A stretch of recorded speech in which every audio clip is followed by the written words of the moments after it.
Yes, indeed. I am drinking something equally manly. I am drinking Bar's Cherryade. It is an Mm. English soda that is like buying an express ticket on the diabetes train, and so I'm gonna enjoy that here. Oh, nice. Mine's already open. I couldn't wait. So, No, I have that problem too. Yeah. They have pills for that now, I'm told. so I've heard. Don't know from experience, just heard. Tastes like Wilford Brimley's blood. Delicious. Well, hey, Brent, we got some folks in the chat. Just we should probably say hi to real quick. Hell yeah, go ahead. Scary Stories NYC dropped in early. Love these crazy guys. So appreciate that. We love you too in a very platonic way. I love you too, but I still want to see other people. We've got James Arnold. Greetings from the city of Winnipeg. Hey, James, I remember you from the Bob Lazar episode. You were commenting there as well. Nice to see you back. Awesome. Glad to have you back. And then Rin Lemieux from Maine. I was going to say this is a very Canadian sounding name, but from Maine. So, yeah, Rin is a friend of mine, longtime listener of the Ghost Story guys. Nice to have you on the stream. Awesome. Rin. Awesome. So as other folks pop in and post comments, we'll highlight them and say hey. But appreciate y'all being here with us. Absolutely, and you are here to observe us as we break down a horror film we've just watched. That before we describe it, it's called. Pardon me. Before we get into it, it's called The Cellar. And if you didn't have a chance to see it, it's streaming on Shudder. But obviously, that's not going to help you now. So we've prepared a little trailer to fill you in on the details. The Cellar is a 2022 horror film from Ireland, directed by Brendan Muldowney, who could not be more Irish if he was pushing Daniel Day-Lewis on a swing, while they both felt guilty for enjoying themselves. The film tells the story of the Woods family, Kira, Brian, Stephen, and Ellie. If Kira looks familiar, that's because she's played by Alicia Cuthbert, who you will likely recognize from mid-2000s stuff like 24, The Girl Next Door, and House of Wax, which, is actually better than its reputation suggests, and something I recommend you watch. In fact, last year I picked up the new Blu-ray from Scream Factory, and it looks great. I'm not crazy about some of their new releases. They really dropped the ball on Brotherhood of the Wolf, for example, but... Hey, you're doing the thing. Thank you. Back to the Woods family. In the grand tradition of horror movie idiots, they buy a house in the middle of fuck nowhere for a discount that would be suspicious to a jellyfish. Also in the grand tradition of horror movie idiots, when they find a creepy old gramophone, their first instinct is not to say, "What year is this?" or "This is most certainly cursed," but rather to play it. To say this goes poorly is like saying that the meteor wanted a word with the dinosaurs. Soon, Ellie goes missing, in what is actually a pretty great scene. And eventually, Kira begins to suspect the house may be to blame. Did I mention that the whole house is festooned with symbols that anyone who is even peripherally aware of the lament configuration should find alarming? Will Jack Bauer's daughter and her husband, whose name I've already forgotten, find their daughter? Will they learn their lesson about buying suspiciously inexpensive homes with mathematical engravings in the basement? Do I feel guilty being a dick about this movie because I actually really like it and have seen it twice now? You'll have to watch The Cellar to find out. All right, that's The Cellar in 90 seconds. So if you haven't seen it before, which we'll talk about it at the end, although I'll say right now I do recommend you see it. That'll give you the baseline so we can break it down. But before we do that, of course, when you watch any piece of entertainment, no matter what it is, you bring your collective experience with you. The movies you've seen, all the shit you got going on, you bring baggage.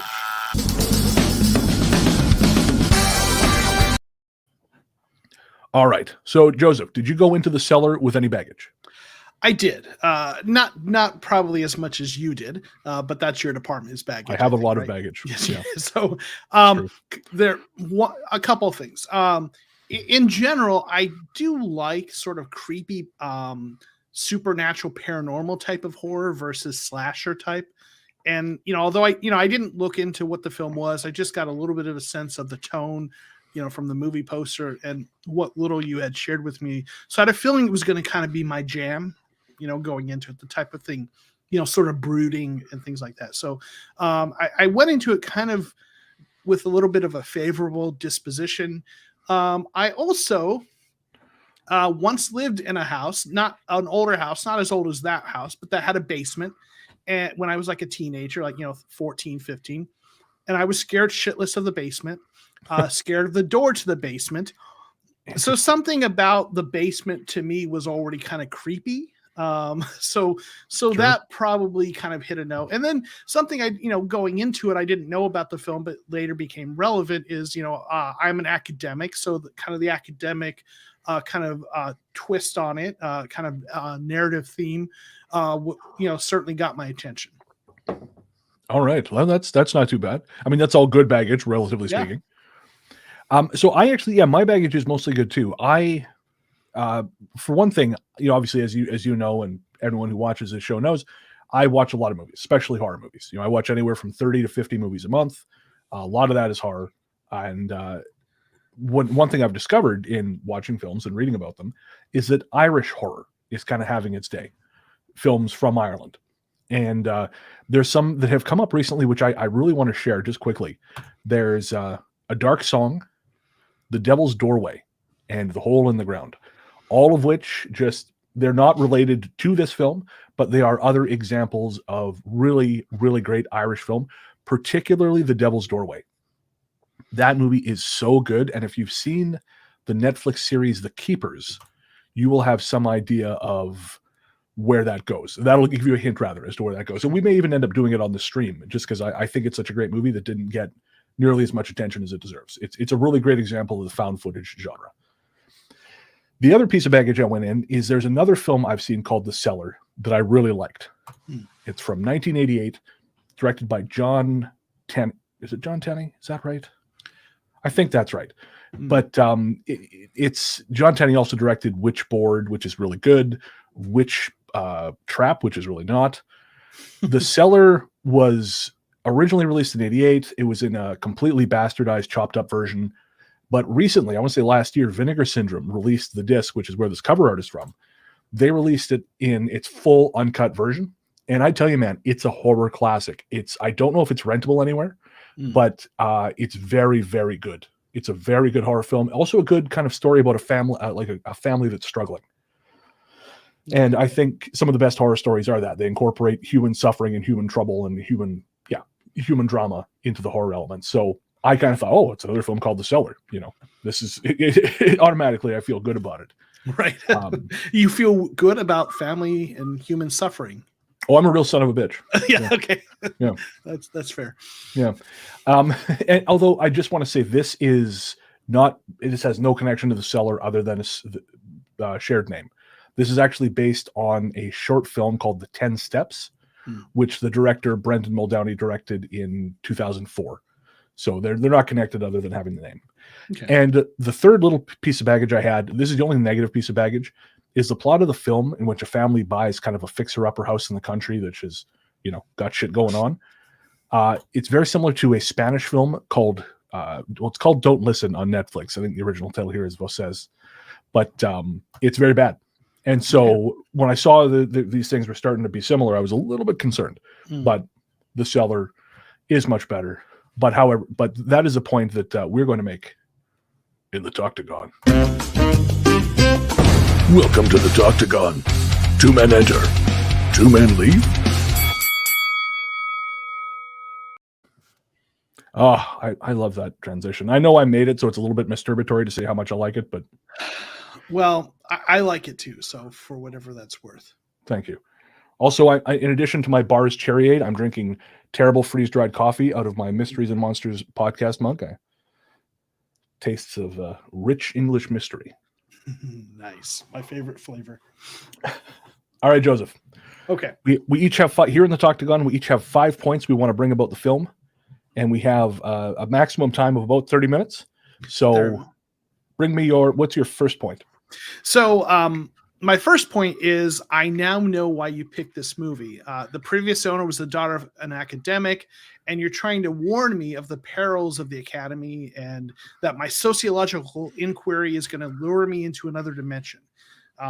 So I get it now. But seriously, though, I did think that was an interesting narrative element. They kind of avoid the cliche, that the home belonged to a satanic cult or some kids from the 1950s, who kind of unknowingly conjured Beelzebub with a Ouija board or something. So I thought that that kind of twist, and you talked about kind of at the top of our stream how the director, I think you met, or was it maybe that was before we got into the stream, but how the director kind of was looking at some different directions to go with that. And I thought that was a nice element to the film. Yeah, and I mean, I think we can boil down my recommendation to you about all your various intellectual pursuits as all that nerd shit is going to get you in trouble. Fair. And I mean, I will, since we're talking about the academic part of it, my point, the first one I'm going to bring up, it was actually my second, but it's relevant. I loved the mathematics of it all because the director has said that it's all bullshit. You know, he said, and I have a direct quote here, I had to invent a mythology and first started with Judaism and Christianity, where you actually don't have much more than heaven and hell. I wanted to try something new and turned to Irish mythology, and finally ended up with the concept of hokum, which means nonsense. And he talks about how he's really into things like string theory. He says, I Googled math and maybe supernatural math or math and the devil or something, but these evil numbers popped up and I did a bit of research, but it didn't go anywhere.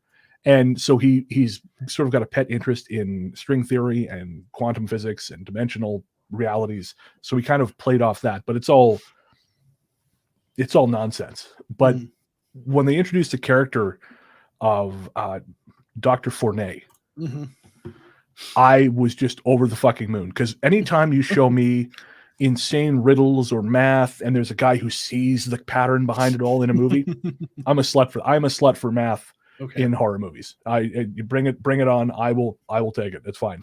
It can be the most crazy nonsense because I know jack shit about math. To me, all math is devil math.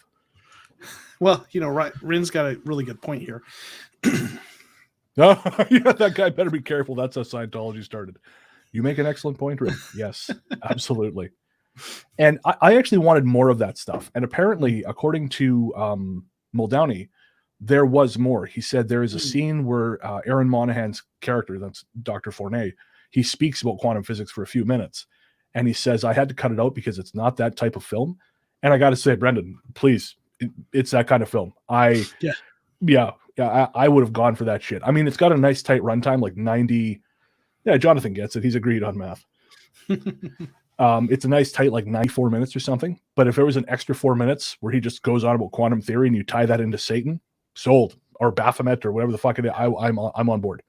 I would have liked that too. I did feel like the math kind of went like an inch deep. Like, it shows this. Hey, that's a lot.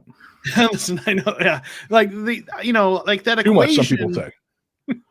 Like, I don't know, that equation didn't look that in. I mean, not that I could solve it, but I've seen bigger equations in research papers. I've seen bigger. It's not the size of the equation, Joseph. Jesus, you keep setting me up for these. That's trying to bait me into making dick jokes here. It's the motion of the algorithm. Thank you. Oh boy. What's your next point? Okay, so overall, I really liked the slow burn of the film, the buildup, the kind of the creepy elements of it. And I actually felt like the film fell off a little bit with the big reveals. Like the slow burn was nice, the brooding piece. But then they showed, oh, look, it's Baphomet, or is it a Minotaur? Either way, whatevs, right? And I mean, okay, fine. It's my Uncle Louis. Right. That dude needs to wear a shirt, just too much chest hair. The kids don't want to see that. And then, the other big reveal, later when you find out, oh, look, it's a portal to the motor vehicle department. All these poor souls waiting in line to get their driver's license. It's like, it just kind of fell off for me with the big reveal. I wish, they had stuck a little more with, kind of those brooding elements and those kind of subtle elements and those creepy elements, and try to make, the reveals not so in your face, leave a little more to the imagination. Yeah. And I think that's almost a built-in problem with stuff like this, right? At some point you have to pay it off. And it's just one of those things that the payoff is almost never as good as the buildup, because you kind of start constructing ideas in your mind. And especially when you've got weird ass shit like this equation that they find in the house, you start going, oh, what could that possibly mean? And in a way, it's a little bit of a letdown when it just goes to devil. Yeah. Even though, as he said, devil with math. Math devil. Yeah. Math devil. Math devil. It's my new band, by the way, Math Devil. Oh, nice. But it's I guess you have to default to certain imagery at a certain point, right? And also, and we'll talk about this more in one of my points, but they made this for very little money. I couldn't find an actual figure, but it's very little money. So I think it's hard to do very much when you're not working with a ton of resources. And they also shot this, again, as I'll bring up later, they shot this during COVID. So COVID, for those of you who don't know, shooting during COVID added an additional layer of difficulty because obviously there's testing, there's masking, and if anyone gets sick, you're shut down. And all these things add cost. And when you're talking about a film where the budget is maybe, again, I don't know, I'd guess maybe $5 million. I probably less, maybe 2. I don't know. Brendan, if you're watching, let me know. I'm a fan, by the way. But whatever it is, you got that you lose money for other things like gags and effects because you're paying out for all this extra COVID shit. So I think that probably maybe it may have had something to do with it. Well, and you also have to probably pay to get the ceiling filled because those demon horns can rip up that popcorn ceiling. So that was probably also part of the budget, and that shit's not cheap. So the house that's actually it's not a set, it's a house in Roscommon in Ireland, and I have a little bit of information about that, but I'll save it for what's coming up next. Do we have any more comments, or are we tapped out there? Rin really loved our filthy. So Rin gets me. She understands. She gets your humor. Yeah, absolutely. All right, so something that this is just me being a bitch, right? This is like, in order for horror movies to exist, people have to make these kinds of decisions. So I get it. Yeah. But I will say that if your brand new house is named Chaos House, maybe don't go there. But it was a great deal.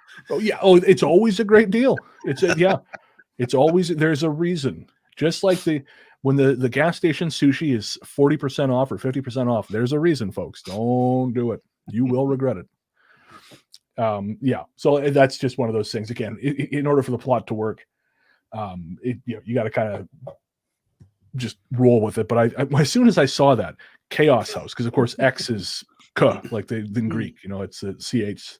And so I thought, really? Okay. Well, this isn't subtle, but that's fine. I'm not a subtle guy myself. So I'm very much a sledgehammer kind of creature. But like I said, the house, I really liked the house. It was just a perfect shot, or the perfect setting rather. And apparently the house was located in Roscommon, Ireland, but it didn't have a cellar. So all the cellar stuff is a separate set that was built. And the entire film was shot in Roscommon. And apparently it really benefited, though the pandemic presented with a lot of challenges. Yeah, Chaos House equals Math Devil. Chaos House is our first album, Jonathan. Don't steal that. I will. Gas Station Sushi is my new band's name. Yeah, hey, that's also a great band name. You can have that one. Yeah, that one's free. Yeah. No, you pay. You always pay for Gas Station Sushi, my friend. In fact, a little while ago, I was talking to on Twitter to Chad Williamson, who's the artist Moonrunner 83, and he was commenting how he had been working all day because he's a lawyer, and he ended up eating, I want to say, gas station sushi or gas station sandwich, and I can only assume he's dead now. That was the last you heard of him. Yeah, that's exactly it. Interestingly, though, I was talking about the house. The house was apparently actually haunted.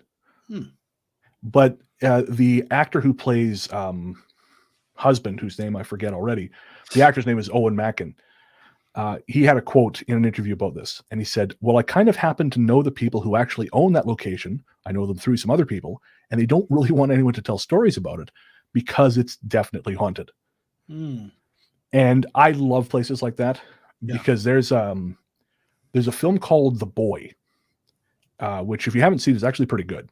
It's about ostensibly about a haunted doll named Brahms, but it was shot in a place here in Victoria called Craigdrock Castle.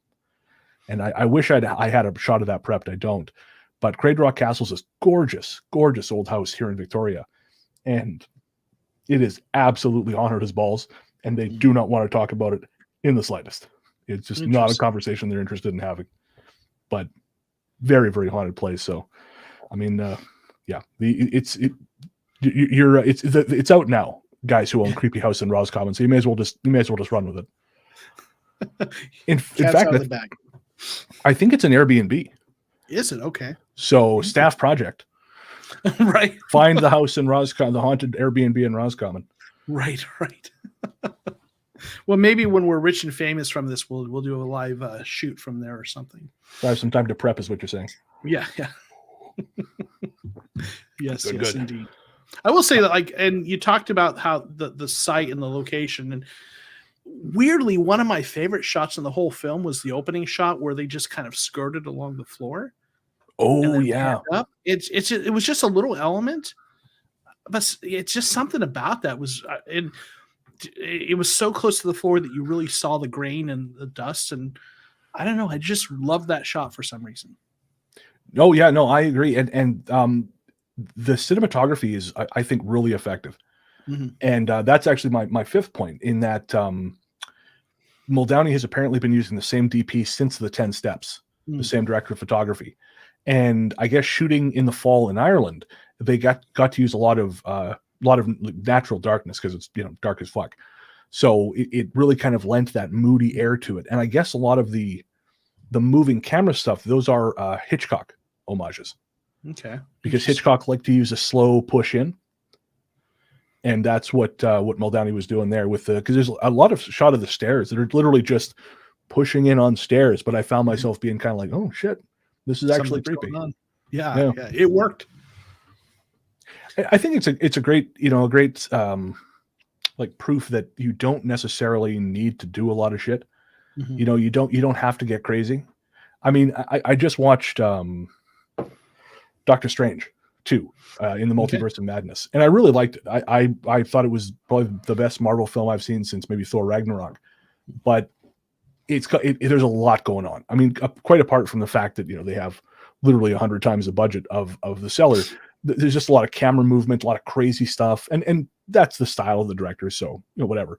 But this is just a great example of how you work with what you got, and how you really, really can get a lot of mileage out of just a slow push in on some stairs. Yeah, absolutely. Well, I mean, there's an art to it, and the great ones know how to hit those notes without overdoing it. Yeah, that's exactly it. So, okay, well, I'll jump in with a point here. At about an hour and 12 minutes in. Time codes, everything. You're showing off now. Yes, I just kind of kept a little note. So they start playing, the gramophone. And, I don't know about you, but if I was going to play the evil trigger record in the evil interdimensional house, I'd probably make sure my son was with me and not, I don't know, following a drone into the hell portal. You mean the son that has almost been eaten by the house once before when the wall sprung open? Yeah. Yes, the house that ate the daughter, right? And listen, I'm a parent. It's like if one of my kids went missing, I'd be devastated. But if that happened, my other kid, you ever seen those, and I know people got criticized for them, but those kid leashes, they've had that thing. My kid is 10 years old and he'd have one of those on right now. If one of my boys got lost like that, they would not be out of my sight. There's no way in hell I'm playing the evil gramophone while my other kid isn't handcuffed to me. So I love there's some very specific emphasis on one. If one of my kids went missing, I'd be really upset. But if both of them went missing, well, it cancels each other out. So what the fuck, Fool me Daddy once, gets to go to Cabo this summer. Fool me once, shame on you. Fool me twice, right? So I'm just imagining the house coughing like an owl pellet. They just cough the kids' trousers and the leash back up. Right.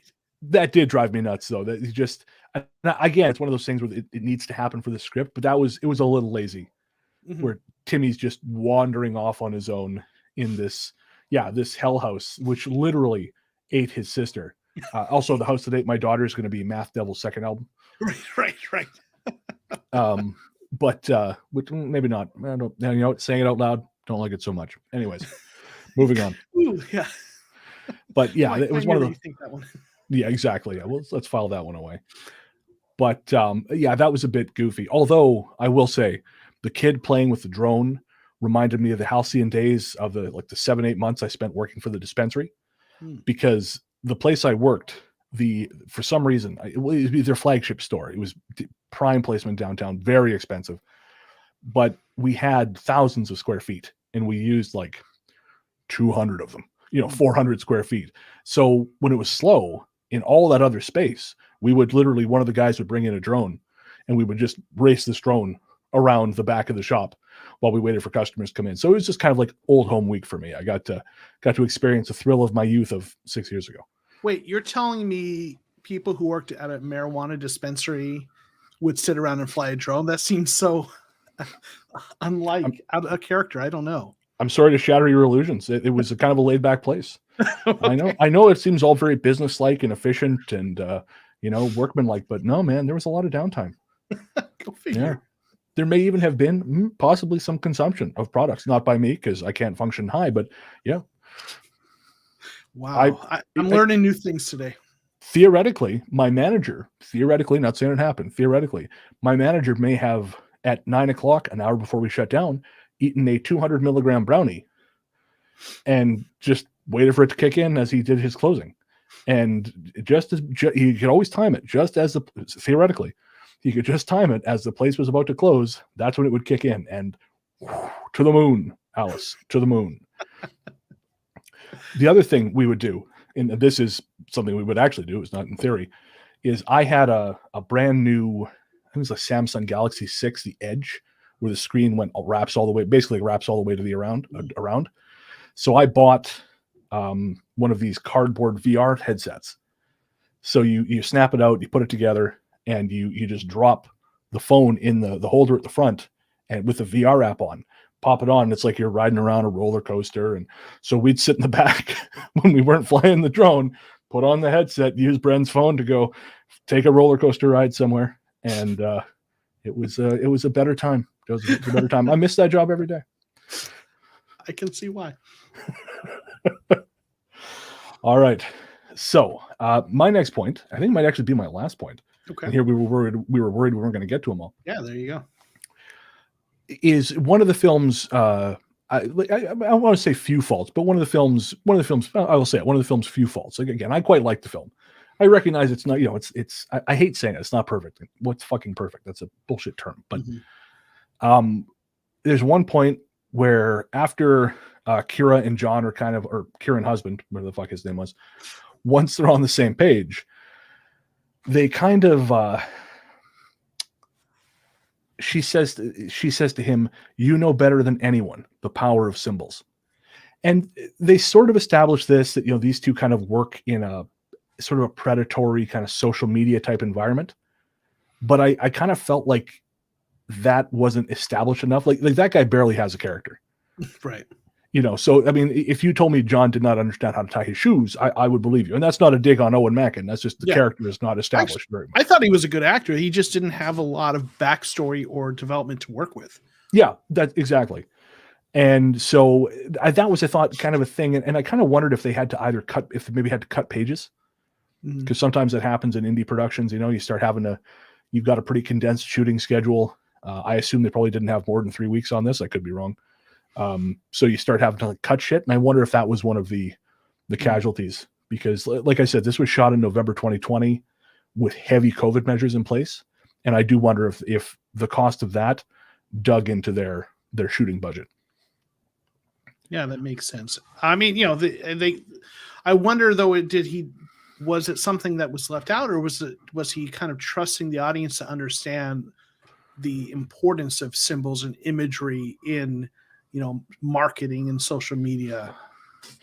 I mean, you might be right, but I don't think it worked. I mean, not that I think the audience is stupid. I mean, maybe you could argue I am, but I don't have a PhD, for example. Oh, okay, yeah, right. Yes. I'm never letting that go. You aren't, and it's fair. I mean, I never said it, but I thought it, and therefore I am forever. Yeah, damn. It's a thought crime. We're big on pre-crime here in Ghost Story Guys HQ. Okay, have you been watching Moon Knight? I have been watching Moon Knight. Oh, that Arthur Harrow makes some great points. Yeah, there you go. Me and Ahmed, we're homies. This is now the Moon Knight show. Right. Okay. What the fuck was I just talking about? Oh, right, the husband. Yeah. So yeah, my thing with him is, again, I think that maybe they could have spent more time establishing that, because really we only got the one shot of them, or the one scene where they were talking about a campaign. Mm-hmm. And they do that thing which all these movies do, which sort of they take this idea that the people cannot move out of the house. Mm-hmm. They just can't, because they've sunk all their money, or they're somehow otherwise financially precarious. The Conjuring did it. Of course, Amityville did it. It's just it's a sort of a trope of the genre. Mm-hmm. And they do that in this by sort of saying, well, they really need to get this pitch for this contract. But it's all very nebulous and vague. And I think that worked against it, because I think if they had spent a little more time with that, it might have helped ground the film in reality. Yeah. Before getting into all the crazy shit. And honestly, it goes to places I was not expecting. Like when you talked about, my Uncle Lou here. Right. Or was it the DMV? Right. I did not expect a lot of that stuff. Yeah. I want to tie what you just said into what was kind of one of my fifth point, or one of my points. I have a fourth one that I haven't got to yet, but I feel like they were trying to make this connection between what they do and the cliche two-dimensional, self-absorbed, misunderstood teenage daughter, and who was bullied, and I feel like he was trying to make this connection, almost like this kind of, this sort of I don't know, this kind of, that they were being, that somehow this was their punishment for what they did, is they were these people who bargained and dealt in social media campaigns and pushing the buttons and pulling the levers and manipulation, yet did not realize that their daughter was experiencing that. But I don't feel like they made that connection well enough. No, because I did not think about it until you brought it up just now. Mm-hmm. And I've seen the film twice. Now, again, we could say that maybe Bren was not, just not thinking about it enough. But no, I think you're right. I think not enough of a thread was drawn between those things. James has to jump out, but we appreciate James being here. Real quick, I want to bring up a comment that calls back to something you said earlier, which you were talking about some of the homages the film pays, like the greats of the past, and the son wandering the interesting kind of connection to The Shining. It could very well be. I mean, Muldowney, in the interviews I read, he didn't make any direct references to The Shining, but I think The Shining is such a monolithic film, particularly within the haunted house genre.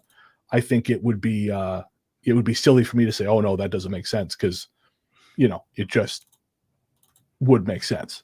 Yeah. So that's very possible.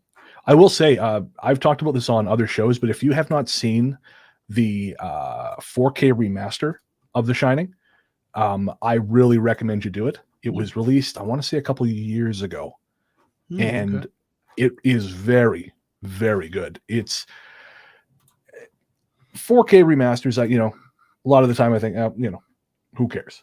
But because it's kind of nonsense in a lot of ways. But I would say that when I saw The Shining, there was something about it that just made it more. I don't know. The textures of the clothes were just more visible, and I somehow felt more connected to what was happening on the screen. Seeing it in 4K, I saw it at the Arrow Theater in LA back in 2018 or 2019 rather. I just connected with the film in a different way than I had in years, and The Shining actually scared me again, which it again hadn't for a long time. So just that's out there on Blu-ray. If you're a horror fan, if you're a horror fan, you probably already own it. But if you don't, I recommend either giving it a rent or just straight up picking up a copy. Interesting. Okay. I'm going to hit my last point. I think you ran through all yours, didn't you, already? Yes, sir. I finished too soon. All right. Well, all right. Not touching that. I get that a lot. Yes. So I talked about and we've talked about how some of the characters were a little two-dimensional. And it wasn't always that the acting was bad. And I know it feels like we're criticizing. I like you did like the film, so I don't want to come, but nothing is, as you said, nothing is flawless. So I thought there were some interesting choices in terms of the acting, and maybe some of this was a time crunch that didn't quite work for me, in addition to the two-dimensional characters. And there was one particular scene that I want to kind of talk about that I thought just was kind of a little, I don't know, incongruent. So, Kira goes to visit with Rose, I think was her name, the previous owner of the home. Right. And at first, Rose is sitting there in the church in her wheelchair and not saying anything. And in fact, the first part of the conversation, Rose is writing down something on a notepad and not speaking. So you think, oh, wow, she doesn't talk. She's so traumatized. But then she does start speaking.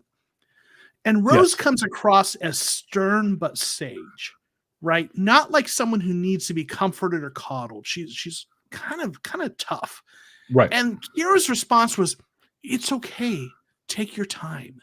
And then she grabs her arm, and like it just felt like that as a whether it be a writing choice or an acting choice, the affect and the response of Kira did not match the character of Rose, who didn't need. And like I half expected Rose to respond with "bitch, please," right? Like it's okay, take your time. Like she didn't seem like someone who needed to be coddled. So a host ate my family. Ate my family. Yeah. So for me, something about that just again, maybe they just didn't. Maybe it's a time crunch, but something about that as a writing and or acting choice just felt incongruent to me. I mean, people suck when they talk to old folks. I will say that. I mean, Eliza Schlesinger, the comedian, she did this bit, so I'm kind of stealing off her a little bit. But I know she talks about we call grandpas that's peepaw. Yes. Good old Peepaw. But I mean, back in the day, Peepaw murked some folks in the war. Like Peepaw has drawn blood. Peepaw has 54 confirmed kills. Yeah, exactly. And kids are climbing all over him. Yeah. So I mean, that I think just goes a lot towards the way we talk about old folks. Yeah, we infantilize them sometimes. Oh yeah, absolutely. And I will say that pisses me off. It's like when people get all sensitive about sex stuff around old folks. Mm. Like this is about your discomfort in talking about sex around old people because you don't want to admit. Back in the day, all those folks were fucking. Right. Granny was rolling 3 deep. She didn't give a shit. And you're like, oh, she's all sensitive. And Granny's like, bitch, I've seen it. Right. I've tasted the rainbow. You ain't got shit that can shock me. Oh, man. There's a couple comments I want to throw in here. Mark makes a good point. The worst part of the movie for me was severe lack of pickles in the cellar. Come on, Hollywood. Give us what we want. God damn it, Mark. Now I want pickles. Yes, damn it. And then Sneaking Tooth says, I had a ghost keep covering me up in a hotel room and rubbing my back. All right.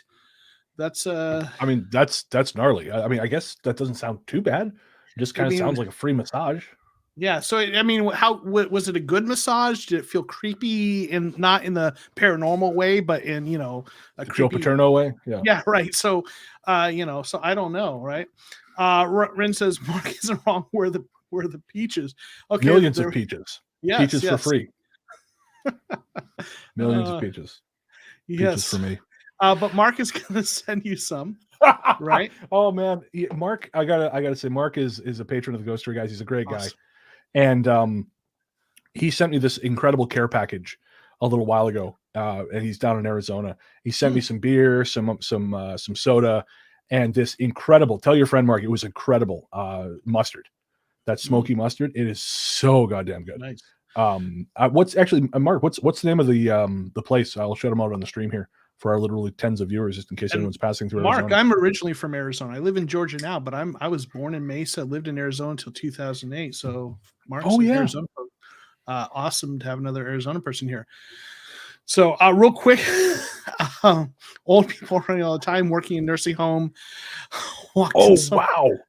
Man, I'll tell you what. So many. Sneaking Tooth, you have seen some shit.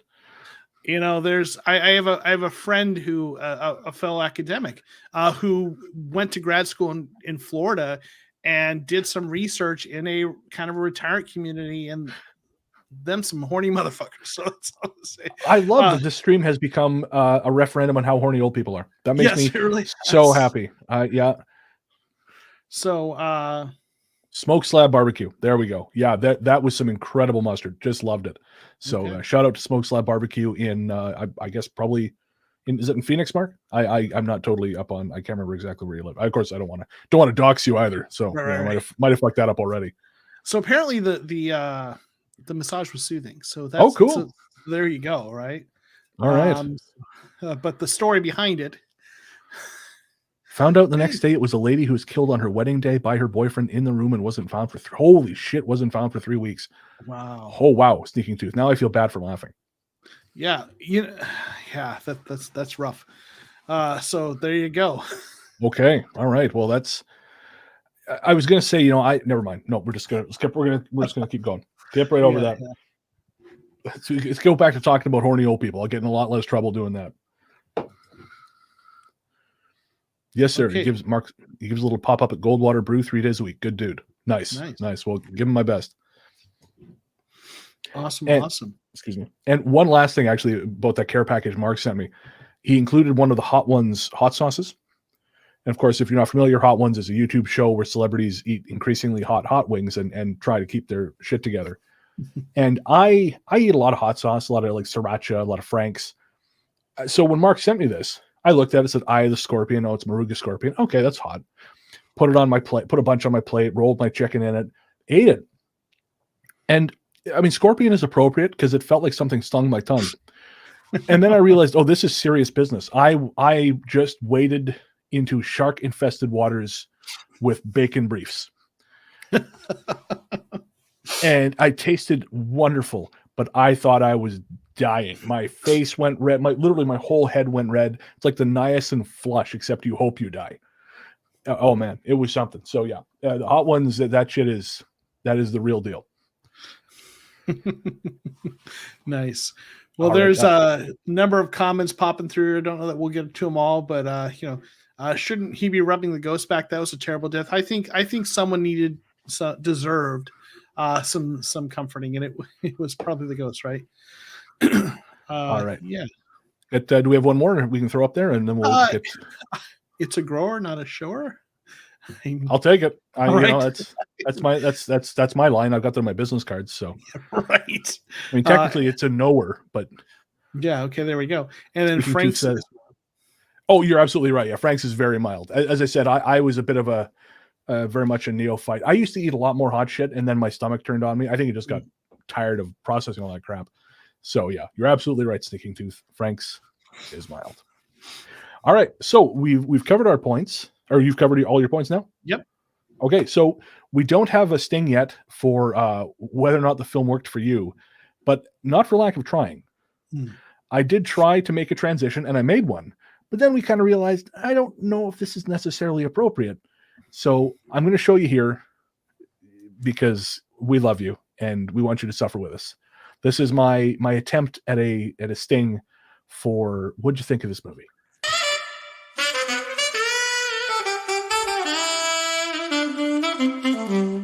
What you think?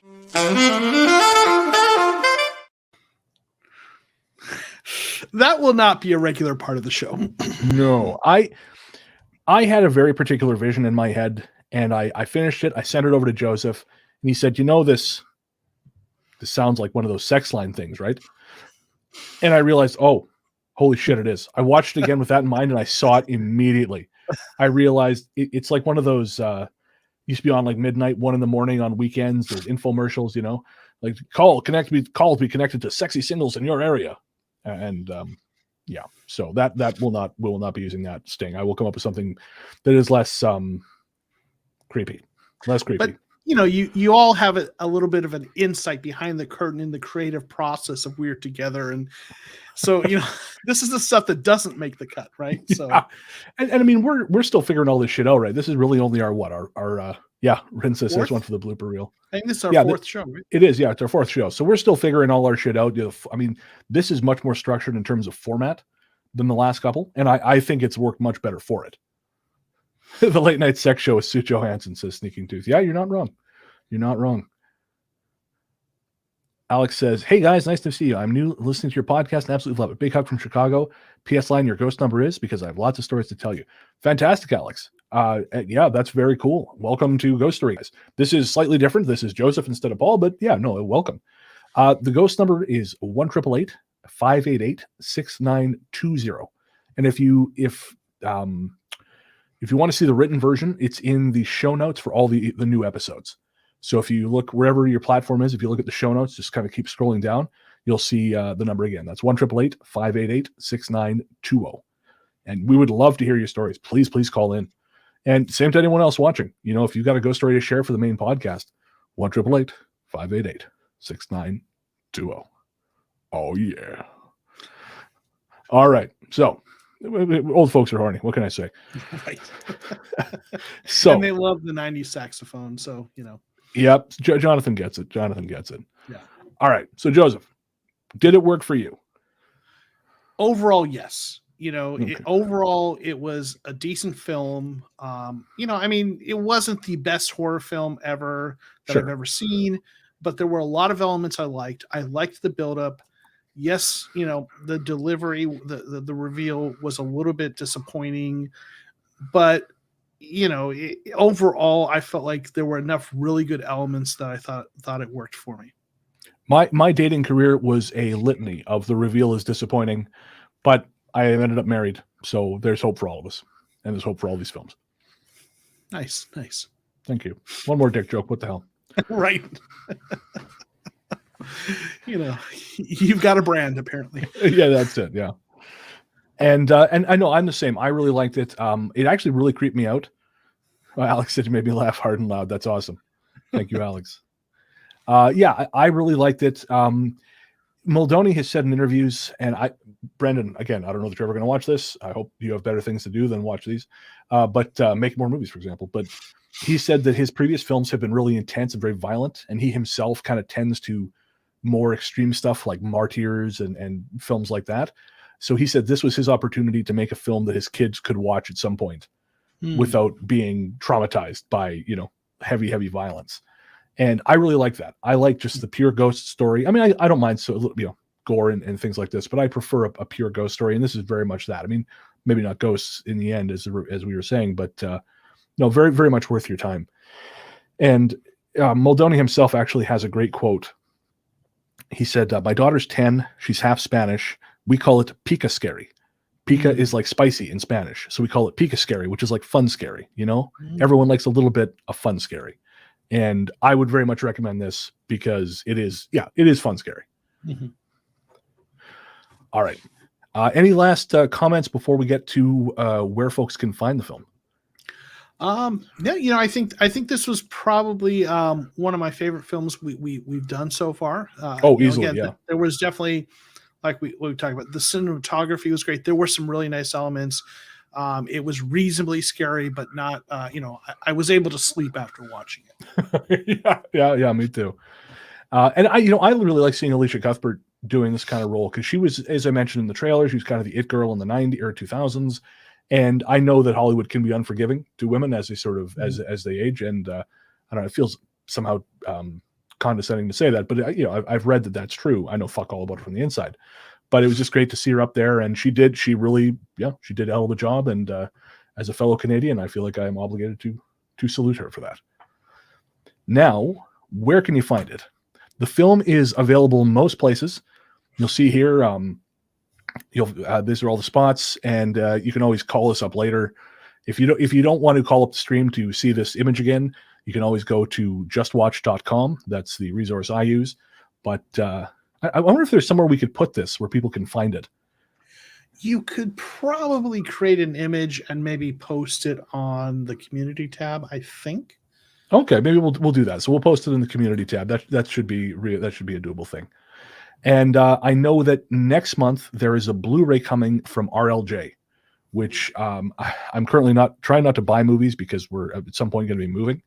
And also, I'm a poor ass podcaster, but I really love physical media for stuff like this because physical media, it doesn't have the compression issues that you get streaming. And for a movie that's as dark as this, it really would benefit from that consistent high bit rate. So you don't get the banding and the darkness, the pixelization, all the artifacts and shit. So if you like the film and you got $20 to spare, I think it's $19.99 on Amazon or, your local retailer. It is coming out from RLJ on Blu-ray in North America. And again, physical media is really important because things disappear from streaming all the time. And we don't think about that. I think we tend to see streaming as very permanent. And that's not always the case. Sometimes things, actually, I was just talking to Canel, who's the host of Canel's Sinister Cinema. I was talking to him this morning, and he was saying he was watching Umberto Lenzi's, I want to say Nightmare City. And he paused it halfway through to go down to the pub or something. When he came back, it had been removed. The license had expired overnight. So, yeah, if you can pick up the Blu-ray and you like the film, I recommend it. And again, that's coming out in June from RLJ. All right, Joseph. So as we wind down, any final thoughts before we talk about what we're doing next week? Or next show, at least. Just that it's been a lot of fun, and really appreciate all the folks in the chat that really, kind of helps make this a lot more fun for us, just to kind of get to interact with you and hear your thoughts and set us up for good jokes or bad jokes. Yeah, hey, we're good, bad jokes. There's nothing wrong with that. We'll take them all. Yeah. All right. And so our next stream will be 2 weeks from now. So that will be Tuesday, May 24th. And we're going to be talking about a film I've not yet seen, but I've heard a lot about. I'm very excited to watch it, called We're All Going to the World's Fair. So that, I believe, has just hit streaming. You can rent it pretty much anywhere in North America, possibly in Europe. I'm not sure. Although I want to say, if you're in Europe and you want to see these movies, please don't pirate them. And just generally, it's nothing to do with the show. Just generally, please don't pirate movies, especially independent movies. For these movies, the $5 you pay to rent it, and the +1 that indicates that happens when you click the rent now button, that makes a difference, man. If you love a movie and you pirate it, the filmmaker and the people who made it have no way of knowing that you liked it. Even if you say online, hey, I loved it, it doesn't matter to the people who finance these things. Mm-hmm. So it's really important that you don't pirate independent films. I mean, I'm not going to say don't ever pirate a Marvel film. I'm not crazy about piracy generally, but especially independent film needs your support, both financial and your eyes. So if it's streaming for free on Tubi and you're in the UK, you don't have access to Tubi, there's a service called, there are various VPN services. I won't name one, but they're legal, they're reasonably priced, and they will allow you to view content from other regions legally. And again, this is all about supporting the arts, because if we don't support art, it goes away, and we don't want that. And then all we're left with is Michael Bay. I really like Michael Bay's new movie. I will fight you over this. Okay, that's fair. Where's the talk to gone? Let's go back to the talk. All right, guys. Any last comments? We're going to wind it up here in a couple minutes. Does anyone have any last comments, questions, anything you wanted to say? Now is the time. Tell us what do you want to know? What do you have to say? In the meantime, Joseph, what's next for you? What's up between now and our next show? Well, I've got in Search of Ghosts, which the link should be below. I'm probably going to be working on a video sometime in the next week or two. I kind of set that. I haven't got anything up in a couple weeks, or a month or so. But check me out on In Search of Ghosts. On my Twitter handles below. I do kind of ghost kind of things, but trying to look at it from a little bit more of kind of a empirical kind of science-based perspective. So check me out there, and definitely appreciate the support. Absolutely. Of course, thank you very much, Mark. That's very kind of you. Mark says, great points, Bren. Overall, the show's coming together nicely. So thank you. And if you are a patron of the Ghost Story Guys podcast, which is, back it up. You can find me at the Ghost Story Guys podcast. I co-host that with the great Paul Bestel, who also hosts Mysteries and Monsters. Our next episode will be out so a week today will be our next episode. And you can find us at patreon.com/ghoststoryguys. If you join at $5 a month or above, you get access to the audio version of this as well. So, and that usually turns up in your stream probably within 15, 20 minutes of the show ending. So that's for all our patrons at $5 or more at patreon.com/ghoststoryguys. I'm on Twitter and Instagram as Largely the Truth. And you can find my other podcast, Largely the Truth with Brennan and Storr, wherever fine podcasts live. And that is a chat show. It's where I get to interview cool people who have interesting shit to say, cool lives to talk about. It's just a fun way to meet people, basically. And before we go, I do have one more thing I wanted to say. And I made I'm cracking my neck there. Very attractive on screen, I know. I made a slide for this, because I forgot to bring it up. But if you have not seen this, I really recommend seeing Banshee Chapter. It is speaking of independent horror, it's an independent horror film from, I want to say, 2012 or 2013. I rewatched it recently. It is a wonderful film. The director, Blair Erickson, knocked it out of the park. I believe it's the only film he's made. I don't think the film performed very well. I think it was marketed very badly. It is an exceptional horror film, and I really do recommend you see it. So, thank you, Rin. And I guess that's it. So, I'm Brennan Storr. And I'm Joseph Comeau, and I missed my cue. And you're fired. And we're weird, and you're weird. So oh, well, okay. He's really, Let's you're on be a roll weird here. together. Let's be weird together.